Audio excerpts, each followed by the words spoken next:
Hi everyone, today I am going to take the classes on the abnormalities of ECG. So this class will be utmost important for you all who are preparing for your upcoming जो entrance exam है उसके लिए.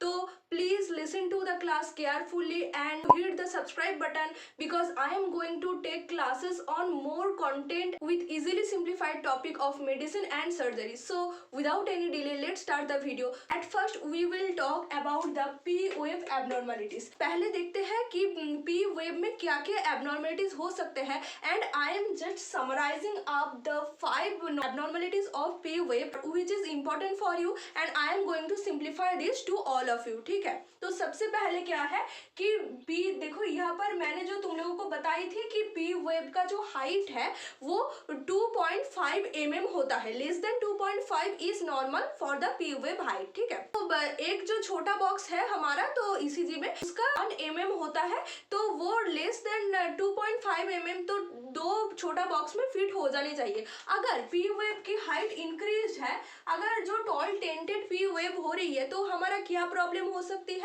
तो हमारा P wave की यहाँ पर लिखो हाइट अगर 2.5 mm हो रही है इफ देन हमारा हो सकता है कि P पाल्मोनी. इसका मतलब क्या है कि जो पाल्मोनल है इससे हमारा पता चलता है कि ये लंग से रिलेटेड है. P pulmonary is because of pulmonary artery hypertension. तो pulmonary artery hypertension क्यों होता है? क्योंकि इसमें COPD के लिए जो हाइपोक्सिया होता है लंग्स में तो pulmonary artery constrict हो जाता है एंड अगर pulmonary artery constrict हो जाता है तो उसमें से जो ब्लड फ्लो होगा उसमें ज्यादा प्रेशर लगेगा इसलिए हाइपरटेंशन होता है. सो P pulmonary is because of pulmonary artery hypertension जो कि COPD के कारण होता है. तो आप लोगों को ये भी पूछ सकता है कि for which disease P pulmonary is occurred तो you will have to answer कि COPD. अगर आपको ये पूछे कि what is the reason behind it then you have to just say that pulmonary artery hypertension cause P pulmonale for which there is just tall tented P wave when the P wave की height is greater than 2.5 mm. P pulmonary is always related to right atrial enlargement. उसके बाद हमारा आता है जो P wave. यहाँ पर देखो मैंने एक ऐसे P wave बनाया है. ठीक है, तो इसको क्या बोलता है बाइफेजिक P wave. तो ये कहाँ पर होता है तो ये होता है please note it down P mitral में. तो ऐसे आप ये पिक्चर के साथ ये रैशनलाइज कर सकते हो कि देखो ये भी ऐसे है एंड इसको मैं कह रही हूँ P मिट्रल तो एम जिस शेप की है ये. तो ये अब कैसे हो सकता है कि P wave का ड्यूरेशन इंक्रीज हो गया. तो P wave का ड्यूरेशन इंक्रीज होता है जब लेफ्ट एनलार्जमेंट होता है. ठीक है, अगर ये आपको याद ना रहे तो कैसे याद करना है P मिट्रल. तो मिट्रल वाल्व कहाँ होता है left artery and left ventricle के जो बीच के वाल्व है वो है मिट्रल वाल्व. तो मिट्रल वाल्व में प्रॉब्लम के कारण P मिट्रल होता है एंड उसके वजह से लेफ्ट आर्टरी एनलार्जमेंट होता है एंड उसके लिए जो डिजीज कंडीशन कॉज करता है वो है mitral stenosis which is utmost important. Please note it down. तो ये हो गया जिसमें हमारा हाइट इंक्रीज हो गया. तो ये हो गया जिसमें हमारा ड्यूरेशन इंक्रीज हो गया जो मैंने तुम लोगों को पढ़ाई थी लास्ट क्लास में कि लेस देन 120 होता है 120 मिलीसेकंड होता है P वेव की ड्यूरेशन. तो इसमें P वेव की ड्यूरेशन इंक्रीज हो गई है एंड इसमें P वेव की हाइट इंक्रीज हो गई है. ओके, तो इसके बाद हमारा आता है जो इसमें इन्वर्टेड P वेव दिख रहा होता है. तो इन्वर्टेड P वेव क्यों होता है तो अब आते हैं उसका नाम है GT. तो what is GT? GT is junctional tachycardia. तो जंक्शनल टैकीकार्डिया का मतलब क्या है चलो समझते हैं. जंक्शनल टैकीकार्डिया मतलब जो हमारा इसमें एसे नोड जो डोमिनेंट पेसमेकर हम लोगों को पता है बट जंक्शनल टैकीकार्डिया में एसे नोड डोमिनेंट नहीं होता है. हार्ट में जो एवी नोड है वो डोमिनेंट होता है. तो कैसे वो काम करता है चलो देखते हैं. तो ये हो गया हमारा एवी नोड, ये हो गया हमारा एसे नोड. तो एसे नोड से एवी नोड पे जाएगा फिर एसे नोड से वेगल नर्व के कारण जो है ड्यूरेशन स्लो हो जाएगा. उसके बाद bundle branch and Purkinje of fibre में वो करंट कंडक्ट करेगा. अब हमारा एसे नोड तो डोमिनेंट नहीं रहा ना तो एवी नोड ही स्टार्ट कर रही है करंट कंडक्शन. तो वो क्या करेगा तो एवी नोड क्या करेगा जो बांडिल ब्रांच एंड पार्किंजी फाइबर के डायरेक्शन में भी करंट जो है वो कंडक्ट करेगा. एंड दूसरी बात ये है कि एवी नोड तो एसे नोड डायरेक्शन है उसमें भी करंट कंडक्ट करेगा, है ना। तो पूरे हार्ट में करंट कंडक्ट करना पड़ता है। एस नोड हमारा डोमिनेंट नहीं रहा, अभी ए भी नोड डोमिनेंट हो गया, फिर भी तो पूरे हार्ट की जो वर्क एंड फंक्शन है वो चालू रहना चाहिए। इसलिए ए भी नोड क्या करेगा, एक डाउनवर्ड डायरेक्शन एंड एक अपवर्ड डायरेक्शन जो एस नोड की तरफ है वो तरफ करंट वो कंडक्ट करेगा। तो अब क्या होता है, जब एस नोड ए भी नोड की तरह नीचे से करंट कंडक्ट करते हैं तब वो हमारा आता है कि वो अपवर्ड डायरेक्शन में पी वेव। अब अगर ये ए भी नोड जो है वो एस नोड की तरफ मतलब ऊपर की तरफ अपवर्ड डायरेक्शन में करंट को कंडक्ट कर रही है, तो ये क्या कर रही है, रेट्रोग्रेड कंडक्शन ऑफ करंट ना, तो रेट्रोग्रेड कंट्रैक्शन ऑफ एट्रिया हो रही है। एट्रिया की तरफ ऊपर की तरफ करंट जा रही है ए भी नोड से एस नोड की तरफ, तो क्या हो रही है हमारा ये पी वेव में जो है डाउनवर्ड कर्व आ रही है एंड पी वेव इन्वर्टेड हो रही है। एंड इसको जंक्शनल टैकीकार्डिया क्यों बता रही है, क्योंकि ए भी नोड जो है वो एस नोड एंड जो है वेंट्रिकल उसके तो बीच में है ना, क्योंकि एट्रिया एंड वेंट्रिकल उसके बीच में जो है वो एवी नोड है, वो एवी नोड करंट लेके इंट्रावेंट्रिकुलर सेप्टम में जो है बंडल ऑफ ब्रांच में करंट कंडक्ट करवाती थी, इसलिए वो क्यू वेव जनरेट होती थी। अब एवी नोड ऊपर की तरफ एट्रिया की तरफ भी करंट भेजवा रही है एंड वो नीचे की तरफ जो वेंट्रिकल की तरफ भी करंट भेजवा रही है, इसलिए एवी नोड में करंट कंडक्शन हो रही है। एंड ये जो काम है बहुत ही फर्स्ट हो रही है। क्यों फर्स्ट हो रही है, क्योंकि एस नोड यहाँ पर कोई काम ही नहीं कर रहे, तो पूरे काम है, पूरे जो रिस्पॉन्सिबिलिटी है वो एवी नोड की तरफ है, इसलिए इसमें क्या हो रही है tachycardia. And as AV node is in the junction of atria and ventricle, इसलिए इसको हम बोल रहे हैं जंक्शनल टैकीकार्डिया। अंडरस्टूड। इसके बाद हमारा आता है जिसमें कोई पी वेव भी नहीं है, तो absent P wave which is very much important for you all, which is atrial fibrillation. Absent P wave which is for atrial fibrillation. Okay, तो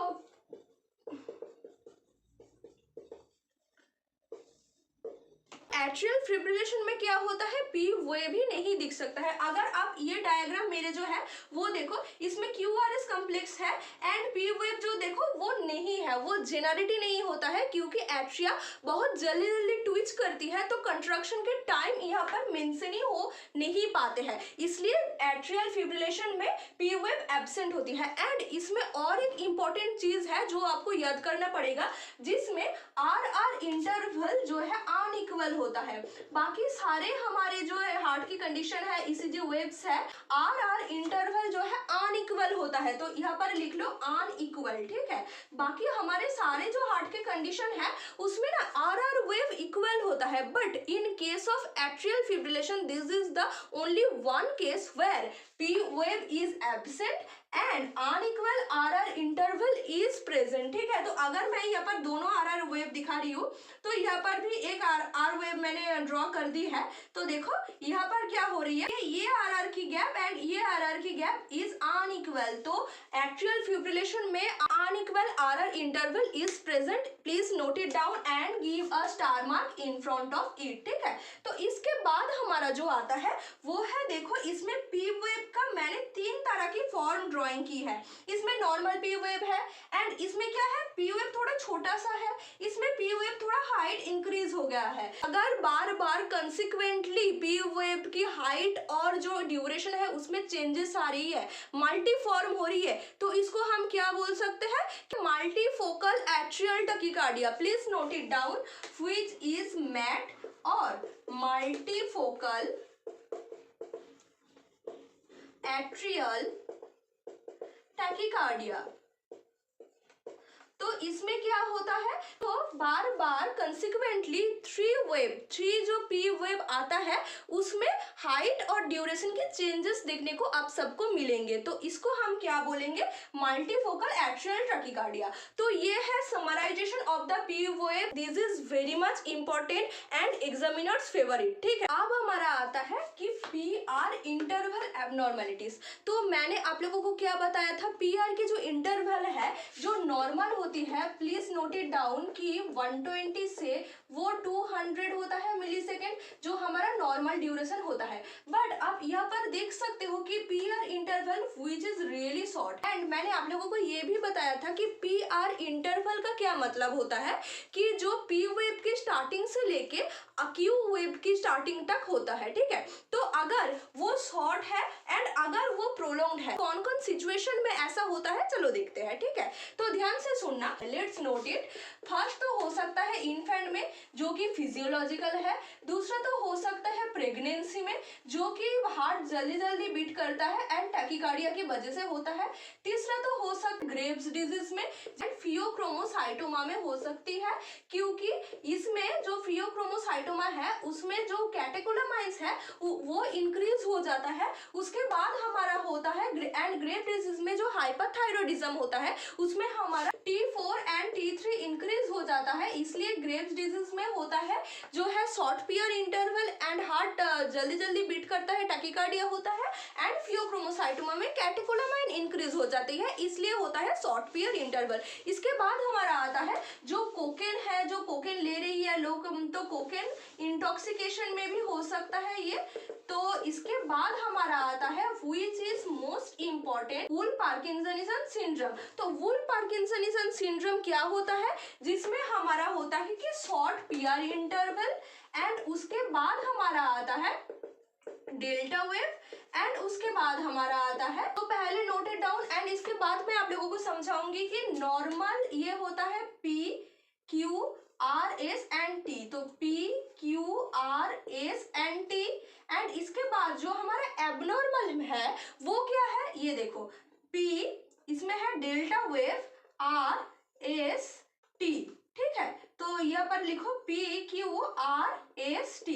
अगर ये डेल्टा वेव आ जाती है इसमें तो ये जो इंटरवल था वो यहाँ पर शॉर्ट हो गया, तो है ना, पीआर इंटरवल शॉर्ट हो गया। उसके बाद हमारा डेल्टा वेव आ गया एंड उसके बाद हमारा क्या है, जो ये QRS कॉम्प्लेक्स हो रही है, देखो इससे इसके ड्यूरेशन इंक्रीज हो गया है ना। तो ये तो लॉजिक से हमारा पता चल रहा है कि इसमें हो रहा है शॉर्ट पीआर इंटरवल, एक डेल्टा वेव आ रही है एंड QRS कॉम्प्लेक्स पहले से ज्यादा ब्रॉड हो रही है और वाइड QRS कॉम्प्लेक्स आ रही है, ठीक है, वुल पार्किंसनिज्म सिंड्रोम में।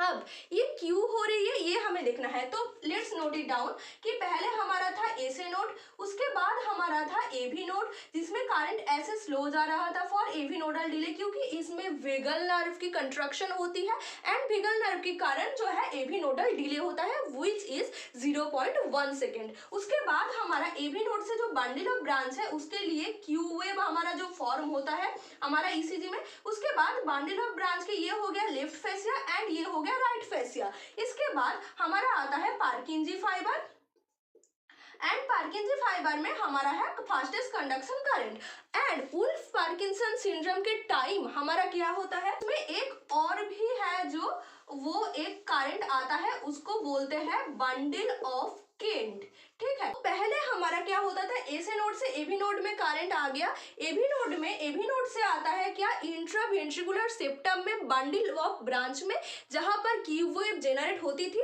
उसके बाद बंडल ऑफ ब्रांच से यहाँ पर आते थे वेंट्रिकल में हमारा जो करंट वो जाता था, ठीक है।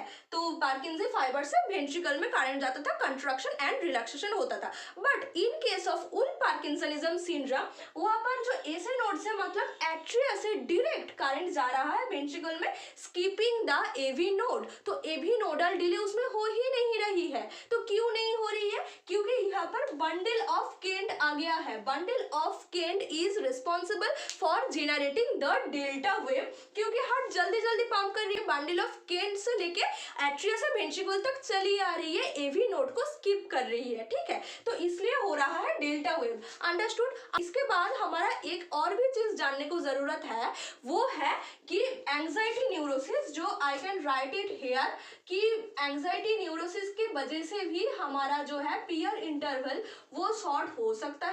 And for your kind information I want to tell you one thing कि the most common mental health disorder is not depression, is anxiety neurosis, जिसकी वजह से हमारा हार्ट जल्दी जल्दी पंप करता है एंड इसके लिए शॉर्ट पीयर इंटरवल होता है, अंडरस्टूड, कंप्लीट। इसके बाद हमारा आता है प्रोलॉन्ग्ड पीयर इंटरवल। तो प्रोलॉन्ग्ड क्यों होता है, तो इसका उल्टा ही होगा ना। अगर ग्रेव्स डिजीज में हमारा हाइपरथायरॉयडिज्म हो रहा है जिसमें T4 एंड T3 इंक्रीज हो रही है, तो इसका उल्टा हो जाने से ही यहाँ पर प्रोलॉन्ग्ड पीयर इंटरवल हो जाएगा।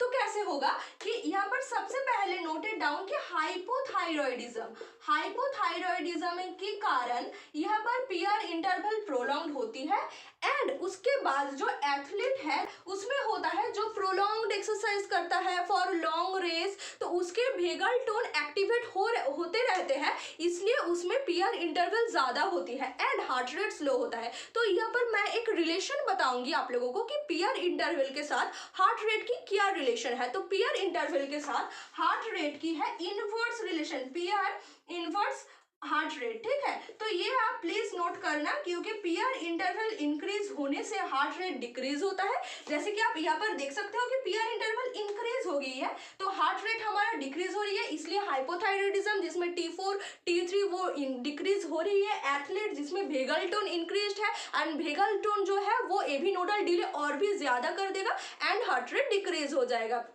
एंड यहाँ पर जैसे आप देख सकते हो कि पीआर इंटरवल कम हो रही है इसलिए हार्ट रेट ज्यादा हो रही है। तो फियोक्रोमोसाइटोमा जिसमें कैटेकोलामाइन इंक्रीज है, ग्रेव्स डिजीज जिसमें T3 एंड T4 इंक्रीज हो रही है, कोकेन इंटॉक्सिकेशन जो है, सारे इसमें पीआर इंटरवल शॉर्ट है but heart rate is increased. Okay, understood. इसके बाद हमारा आता है क्यूआरएस कॉम्प्लेक्स के एबनॉर्मलिटी। इसमें भी दो abnormalities is important for your exam. वो क्या है? नैरो क्यूआरएस टैकीकार्डिया एंड उसके बाद आता है वाइड क्यूआरएस टैकीकार्डिया। तो चलो देखते हैं कौन कौन डिजीज में ये होता है एंड किसके कारण ये जेनरेट होता है, ठीक है।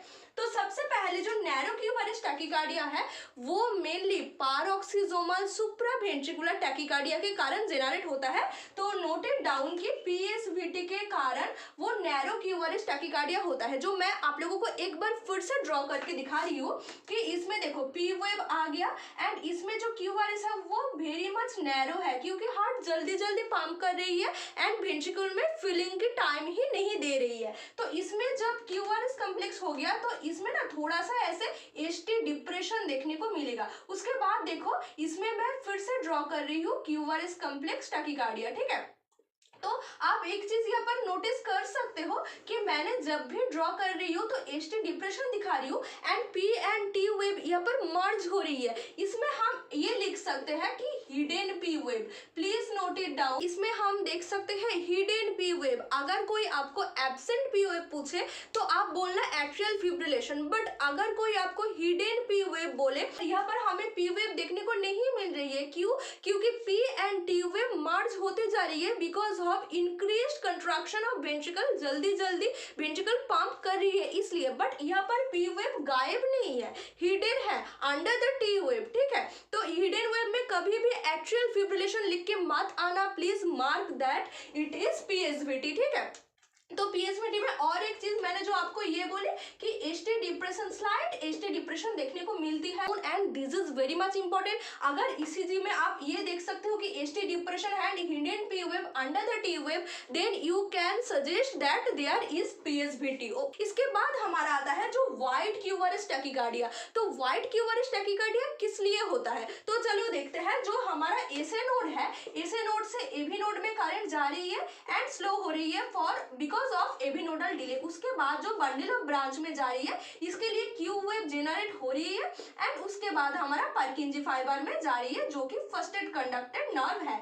इसके बाद हमें क्या देखना है कि यहाँ पर भी टैकीकार्डिया ही हो रहा है, बट वो एक पेशेंट आया उसके हार्ट अटैक हुआ एंड उसके बाद उसके जो वेंट्रिकल्स है, वेंट्रिकल में ना एक अलग ही फोकस बन गया जिससे हमारा जो है हार्ट की जो वेंट्रिकुलर की कंट्रैक्शन हो रही है वो बार बार बीट कर रही है, वो फोकस बार बार पंप कर रही है एंड कंट्रैक्शन जनरेट कर रही है। This is not because of SA node and AV node. इससे जो नॉर्मल कंडक्शन हो रही थी वो नहीं है, ये because of heart attack and इसके वजह से हमारा वेंट्रिकल में एक अलग से फोकस बन गए हैं वेंट्रिकल में एंड ये जो है सुप्रा वेंट्रिकुलर टैकीकार्डिया, बट इसमें वेंट्रिकल में अलग से फोकस बन गए हैं इसलिए हमारे हार्ट जल्दी जल्दी पंप करके वो ब्रॉड क्यूआरएस कॉम्प्लेक्स टैकीकार्डिया बना रही है, ठीक है।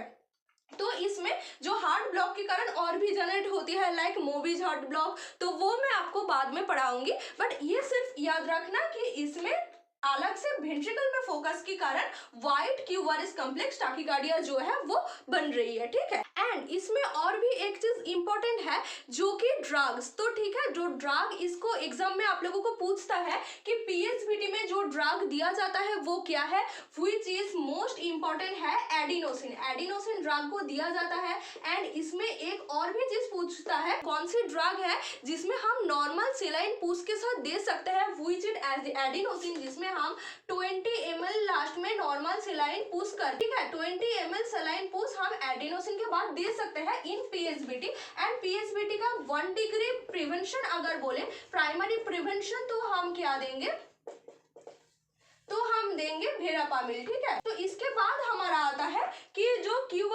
व्हाइट क्यूआरएस टैकीकार्डिया, ये नॉर्मली है फॉर वीटी, जो है वेंट्रिकुलर टैकीकार्डिया, जिसके लिए most common and important your examiners favourite drug is amiodarone. Ventricular tachycardia के लिए हम लोग दे रहे हैं एमियोडेरोन। एंड इसमें जो एक मोस्ट इंपॉर्टेंट बात आप लोगों को बताने वाली हूँ कि ये पहले तो बोलस देते हैं, उसके बाद जब इन्फ्यूशन दिया जाता है, which is very much important, कि ये 5% डेक्सट्रोज के साथ एज एन इन्फ्यूशन दिया जाता है।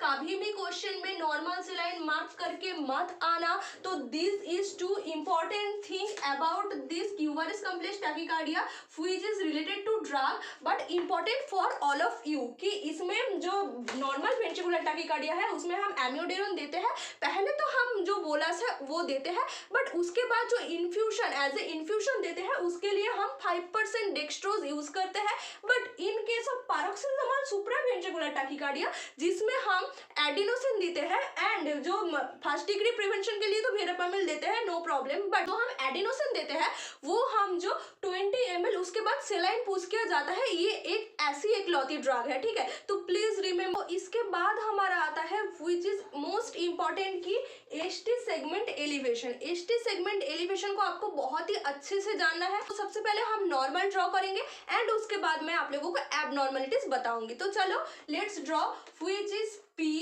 Q R S and T, ठीक है। तो P Q R S and T wave, तो ये जो है हमारा नॉर्मल एसटी सेगमेंट। तो अगर ये एलिवेटेड होगा तो कैसे दिखेगा, तो एक तो ऐसे हो सकता है पी क्यू आर, ये जो है हमारा एस सेगमेंट, इसके बाद हमारा ऐसे आ सकता है एस सेगमेंट, उसके बाद टी हो सकता है। एक तो हमारा हो सकता है पी क्यू आर एंड इसके बाद एक टोम साइन की तरह एस होता है, एस सेगमेंट होता है, S T elevation, then T हो सकता है। एंड इसके बाद हमारा आता है जो पी क्यू आर एंड ये ऐसे एक एस टी सेगमेंट एलिवेटेड हो सकता है एंड टी हो सकता है। तो यहाँ पर हम ऐसे लिख लेंगे, यहाँ पर P Q R S T, इस पे भी P Q R S T and इस पे भी हम लिख लेंगे ऐसे P Q R S T.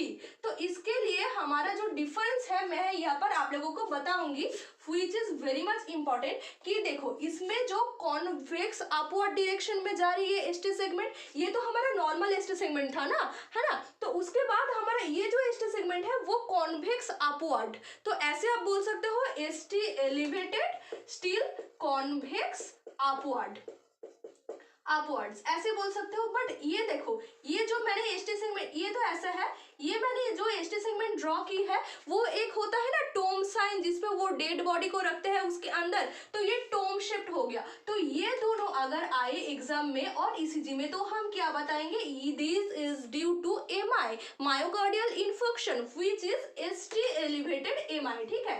But अगर इन केस हमारा एसटी तो एलिवेटेड हुआ है, बट द डिफरेंस इज कि देखो यहाँ पर एस ऐसे हो रही है, ऐसे, ठीक है, एंड यहाँ पर एस ऐसे, तो ये हो गया कॉन्वेक्स एंड ये हो गया कॉनकेव अपवर्ड डायरेक्शन में अगर कोई एसटी सेगमेंट जाए तो ये कभी भी एमआई मत बोलना, because this is acute pericarditis, ठीक है। तो this is very much important for you all to know the ECG wave patterns, to understand the disease and to diagnose the disease, ठीक है। तो इसके लिए आप लोगों को फिर से मैं एक बार बता रही हूँ, 1, 2 एंड 3 है जिसमें हमारा एसटी सेगमेंट तो एलिवेटेड हो रहा है, बट इसमें जो एस है वो हमारा कॉन्वेक्स अपवर्ड्स जा रही है एंड इसमें जो एस है वो टोम साइन हो रही है, स्टिल वो तो कॉन्वेक्स है ना। तो कॉन्वेक्स अगर तो वो हो जाएगा एसटी एलिवेटेड एमआई। बट अगर एसटी तो एलिवेट हो रही है but this is like this pattern, this concave pattern, then हमारा हो जाएगा acute pericarditis, this will not be diagnosed as MI, ठीक है। तो this will diagnosed as acute pericarditis. अब जो मैंने यहाँ पर एक निमोनिक लिखी है देखो, elevation AB which is for ST segment elevation. तो क्या होता है सबसे पहले व्हिच इज अटमोस्ट इंपॉर्टेंट कि इलेक्ट्रोलाइट इम्बैलेंस, ठीक है, इलेक्ट्रोलाइट,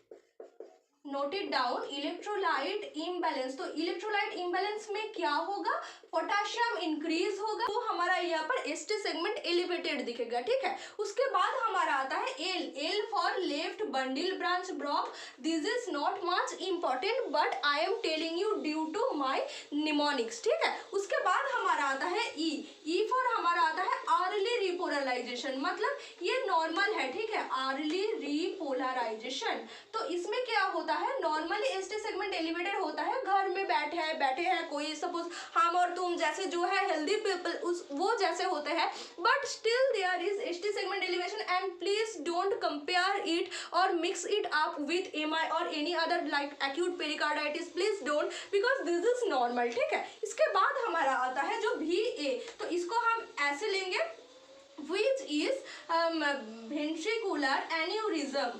तो ये हमारा जो MI है उसके बाद की सबसे कॉमन एंड वो हो सकता है आपकी जो है ST सेगमेंट एलिवेशन करवा सकती है। उसके बाद हमारा आता है टी फॉर आता है ट्रॉमा। उसके बाद I फॉर आता है हमारा इन्फेक्शन, जो है मायोकार्डियल इन्फेक्शन, जो है आप लोगों को ये पता है कि ST elevated MI, non ST elevated MI ऐसे होता है। इसके बाद होता है वो O for Osborn wave. Osborn wave हमारा आता है हाइपोथर्मिया में। तो ये मैं ऐसे वो ऐसे इंक्रीज करके दिखा रही हूँ आप लोगों को, जिससे कि आप लोगों को पता चले कि ऑसबॉर्न वेव हमारा होता है हाइपोथर्मिया में, जिसमें सपोज एक सियाचिन ग्लेशियर में हमारा एक शोल्डर था एंड वो जो है बर्फ के नीचे दब गया था, तो सेफ प्लेस में लाया गया है एंड उसके ECG करवा गई है, तो हमें ST सेगमेंट एलिवेशन दिखेगा। क्यों दिखेगा, because there is Osborn wave because of hypothermia. तो ऑसबॉर्न वेव ये कैसा होता है, J वेव। तो चलो ड्रॉ करते हैं, P wave, Q wave, R S जो है, ये जो S आते हैं ना, तो इसमें एक ऐसे हो जाता है, ठीक है। तो P Q R S, ये जो है ना S, तो यहाँ पर देखो एक J वेव, J की तरह जो साइन बन रही है, तो ये है हमारा ऑसबॉर्न और J वेव, जो कि हमें हाइपोथर्मिया में देखने को मिलती है, which is a part और abnormality of ST segment elevation, ठीक है। तो इसके बाद हमारा आता है N फॉर हमारा जो आता है वो मैंने ये निमोनिक से मैच करने के लिए लिखा है, तो ठीक है। तो इसके लिए आता है नॉन ऑक्लूसिव वैसोस्पैज्म। तो इसका क्या मतलब है, जो हमारा होता है प्रिंस मेटल एंजाइना में, ठीक है। प्रिंस मेटल एंजाइना एक ऐसा एक्लोती एंजाइना है जो जिसमें नॉन ऑक्लूसिव वैसोस्पैज्म होती है एंड जिसमें ST सेगमेंट एलिवेशन होता है, ठीक है। उसके बाद हमारा आता है A एंड B। तो A फॉर जैसे आप लोगों को मैंने यहाँ पर बताया कि एक्यूट पेरिकार्डाइटिस, जिसमें कॉन्वेक्सिटी नहीं दिखा जाता है, कॉनकेव अपवर्ड दिखा जाता है ST सेगमेंट में। तो ये यहाँ पर लिख लो एक्यूट पेरिकार्डाइटिस, आप लोगों को याद करने में इजी होगी, इसलिए मैंने ये नोट डाउन किया हूँ। And B for which is important for you all, which is Brugada syndrome, ठीक है। तो ब्रूगाडा सिंड्रोम क्यों आप लोगों के लिए इम्पोर्टेंट है, SCN5A जीन उसमें प्रॉब्लम होती है एंड इसके लिए हमारा जो ECG है वो ये देखो P ऐसा है, R S है ना, वो ST सेगमेंट A जो है ऐसे हो जाता है, सैडलबैक फेनोमेनन हो जाता है, सैडलबैक पैटर्न आ जाता है हमारा PQRST, ये जो है ना इसको हम सैडलबैक पैटर्न बोलते हैं। तो सैडलबैक पैटर्न आ जाता है हमारा ECG में, जिसमें ST सेगमेंट एलिवेटेड होता है एंड उसमें SCN5A जो जीन है उसमें प्रॉब्लम होती है। तो क्या होता है, तो रात को सपोज सोते सोते अचानक से इंडिया में कोई बच्चा है वो मर गया, वो पेशेंट के जो घर वाले हैं उससे भी पूछ रही हो, तो उसके पापा बोल रहे हैं कि उसके जो बड़ा भाई था वो भी ऐसे रात में अचानक घर में सोते सोते मर गया। तो वो ऐसे गांव में होते हैं ना, तो बोलेगा कि वो नहीं, वो उसमें कुछ भूत आ, उसमें कुछ डरावनी बात है, कुछ ऐसे चीजें हैं, वो ऐसे बोलेगी जो सुपरस्टिशंस है। But you have to know the diagnosis कि उसमें उससे आपको डरना नहीं है, क्योंकि वो SCN5A जीन की जो है म्यूटेशन है। इसलिए हमारा ECG में अगर उसको ECG किया हुआ है तो देख लेना कि सैडलबैक पैटर्न आ रही है, हमारा ST सेगमेंट एलिवेशन हो रही है। तो इसलिए ब्रूगाडा सिंड्रोम होते हैं जिसमें अचानक से एक पर्सन सोते सोते मर सकते हैं। एंड ये मोस्ट कॉमन है हमारा जो साउथ एशिया है, मोस्टली ये जो इंडिया कंट्री है, साउथ एशियन कंट्री, जो मोस्टली इंडिया में ऐसा होता है, ठीक है, ये देखने को मिलता है। But this is completely normal, a diagnosis, not any superstitions like in our villages और वट एवर इट इज, ठीक है। तो अब हमें देखना है कि एसटी सेगमेंट डिप्रेशन किस किस कारण हो सकता है। तो चलो पहले ये निमोनिक याद कर लो, and low potassium. ST segment depression में लो पोटेशियम, क्योंकि अभी अपना नोट्स देखो कि मैंने अभी ये बताया एसटी सेगमेंट एलिवेशन के जो एलिवेशन ए बी मैंने निमोनिक लिखाया था आप लोगों को, इसमें ई फॉर इलेक्ट्रोलाइट इम्बैलेंस, जिसमें पोटेशियम इंक्रीज होते जा रही है। अब जो मैं उल्टा बता रही हूँ एसटी सेगमेंट डिप्रेशन, तो उसमें उल्टा ही होगा, लो पोटेशियम होगा। तो इसके लिए हमारा निमोनिक बन गया है एंड लो पोटेशियम। तो इसके जो निमोनिक को हम चलो डिवाइड करते हैं, ए फॉर पहले ही आ गया angina, stable and unstable angina both. तो वो एसटी सेगमेंट एलिवेशन में हमारा जग गया था Prince metal angina, but in case of this ST segment depression यहाँ पर लिग्लोस्टेबल और unstable angina will be suited in case of ST segment depression, ठीक है। इसके बाद हमारा ए हो गया, इसके बाद एन आता है, तो एन में हम क्या लिखेंगे, N S T E M I, non ST segment elevated M I. इसमें होता है, याद रखना, एसटी सेगमेंट डिप्रेशन और एलिवेशन दोनों में ही हमारा एम आई हो सकता है, but in case of concave ST segment elevation we will recommend the diagnosis as acute pericarditis, okay. उसके बाद हमारा आता है डी, डी फॉर क्या है, डिगॉक्सिन टॉक्सिसिटी, ठीक है। तो डिगॉक्सिन टॉक्सिसिटी में हमारा जो है लो पोटेशियम के कारण डिगॉक्सिन टॉक्सिसिटी होता है, एंड डिगॉक्सिन टॉक्सिसिटी हो जाने के बाद हमारा पोटेशियम इंक्रीज हो जाता है, जिसमें आप लोगों की बहुत ही प्रॉब्लम है, आप लोग ठीक से कर पा नहीं पाते हो क्वेश्चन एग्जाम में, कि लो पोटेशियम है जो इसके लिए डिगॉक्सिन टॉक्सिन होता है, पोटेशियम घट जाता है, इसके लिए डिगॉक्सिन, अगर पेशेंट की चल रही है, पोटेशियम नहीं है, पोटेशियम घट रही है पेशेंट की, तो डिगॉक्सिन टॉक्सिसिटी हो रही है। अगर डिगॉक्सिन टॉक्सिसिटी होते जाए तब हमारा पोटेशियम इंक्रीज हो रही है, ये बात याद रखना, ठीक है। एंड इसमें तो बोल ही दिया मैंने कि पोटेशियम जो है वो लो है और डिक्रीज हो गया है, ठीक है। तो ये 4 रीजन के कारण एसटी सेगमेंट डिप्रेशन होता है, and this will be very much important for you all.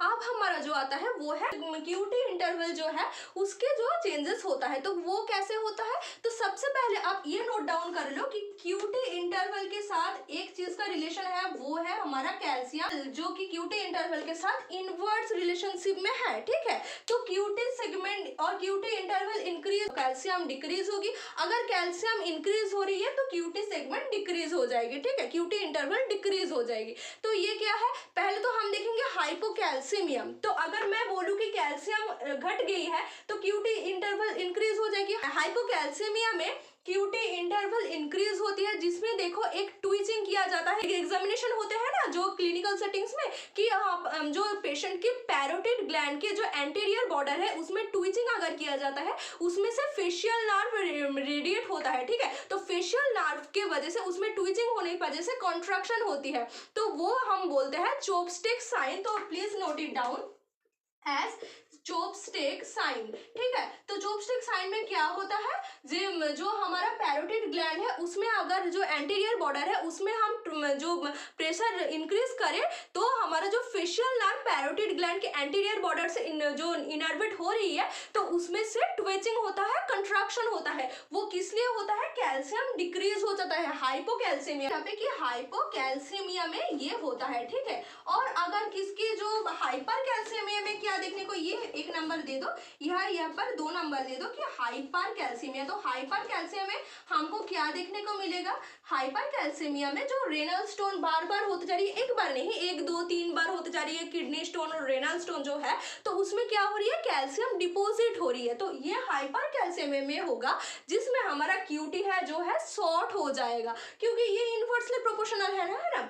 अगर कैल्शियम डिक्रीज होगा तो क्यूटी इंटरवल इंक्रीज हो जाएगा, जिसमें हमारा चॉपस्टिक साइन होगा। एंड उसके चॉपस्टिक साइन के साथ और एक क्या फाइन होगा, क्यूटी इंटरवल जो है वो इंक्रीज हो जाने से, वो please comment it down in my comment box, ठीक है। उसके बाद हमारा जो अब आगे हम वीडियो के एकदम एंड में जो क्या है, जो मिसलेनियस कुछ फाइंडिंग्स हम देखेंगे for your help in your examination which is J point. And जो मैंने आप लोगों को अभी बताया है स्टेज सेगमेंट एलिवेशन में, अपने नोट में जाके देखो एक बार कि वो जो मैंने बताया जे वेव बताया है ना, वो ऑसबॉर्न वेव है, हाइपोथर्मिया के लिए होते हैं, ठीक है। बट जे पॉइंट क्या है, तो चलो let's draw the ECG once again, P Q R S and T, ठीक है, P Q R S and T. तो ये जो एसटी सेगमेंट के स्टार्टिंग के जो पॉइंट है ना, इसको हम बोलते हैं जे पॉइंट। तो इसको हम एक और भी चीज बोलते हैं, वो है iso electric point. Please note it down which is important for your exam,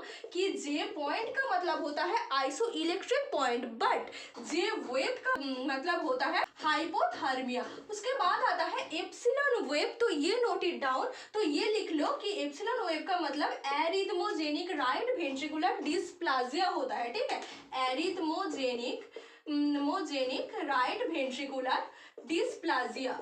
तो इसके लिए हमारा ईसीजी में जो एबनॉर्मल वेव जेनरेट होता है वो होता है epsilon wave. Please note the name only and remember the name, that's enough for your exam. इसके बाद आता है प्रोमिनेंट यू वेव, तो हम टॉल टिंटेड टी वेव पढ़ रहे हैं, हाइपर कैलेमिया। तो यू वेव अगर आ गया तो ये होगा हमारा हाइपोकैलेमिया में, हाइपोकैलेमिया में डिक्रीज जाएगा, ठीक है, जो हमारा वेव है वो डिक्रीज जाएगा। So that's it, this was the class about the abnormalities of ECG, and I have tried to cover all the points which can came in your exam. So please note it down and study from this. Thank you.